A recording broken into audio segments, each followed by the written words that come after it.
In the midst of growing tension and unrest in Sudan, India is collaborating with various countries and United Nations to ensure the safety of its nationals in the conflict-ridden country.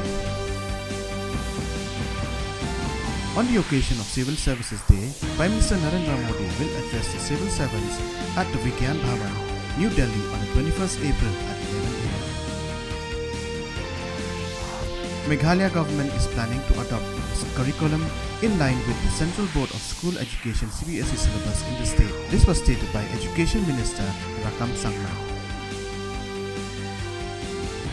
India has logged 10,542 new coronavirus infections, while the active cases have increased to 63,562 on Wednesday.